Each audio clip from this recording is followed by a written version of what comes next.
Nous sommes la Confédération générale des entreprises de Côte d'Ivoire. Nous sommes donc une organisation patronale. Et dans ce sens, on a deux missions principales. Celle que tout le monde connaît, c'est celle qui consiste à faire le plaidoyer. Mais celle qui est moins connue, mais qui est tout aussi essentielle, c'est celle qui consiste à amener nos entreprises à être très compétitives. Parce que nous considérons que la compétitivité est gage de création de richesses et d'emplois. Et à ce titre-là, il se trouve que tous ceux qui écrivent ou qui produisent scientifiquement sur la question estiment que l'innovation est un vecteur essentiel de compétitivité.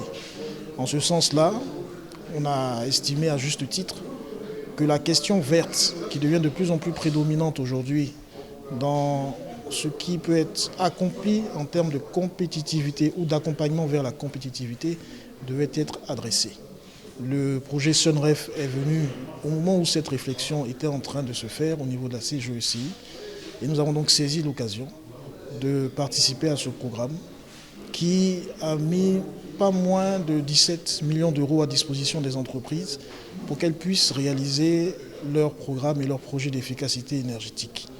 Et dans le cadre donc de ce programme, des formations comme celle qu'on vient d'assister permettent d'accompagner ou de faire découvrir tout le potentiel qui réside dans la question aux entreprises pour qu'elles comprennent qu'en réalité, il ne s'agit pas seulement d'une contrainte légale, mais d'un moyen également de gagner encore plus d'argent. Nous sommes en pleine réforme donc, de notre secteur d'efficacité énergétique.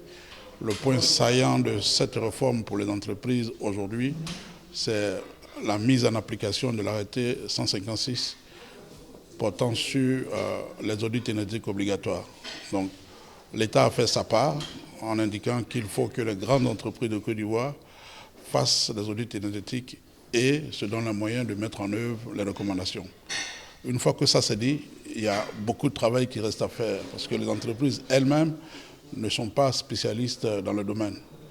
C'est ainsi qu'avec notre partenariat avec la CGECI, dans le cadre des projets de financement SUNREF, il nous a été demandé de venir donner un peu un aperçu des obligations de ces entreprises-là dans le cadre de la mise en œuvre de l'arrêté 156.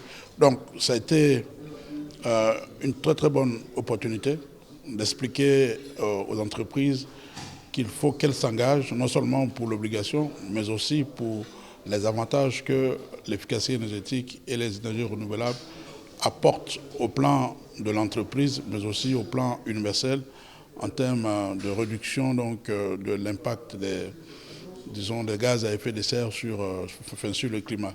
Je crois que ce message est très bien passé. Ensuite, nous sommes entrés tranquillement dans les aspects techniques, les aspects de méthodologie, où est-ce qu'on a expliqué donc, aux participants la façon de faire un audit énergétique au sein de l'organisation. On a passé en revue les obligations qui sont les leurs, notamment la nécessité de désigner en leur sein un homme énergie, la nécessité de faciliter la réalisation des audits énergétiques quand ce sera le cas, et surtout l'obligation pour eux d'élaborer un plan d'action qui leur permettra de mettre en œuvre les recommandations de l'audit.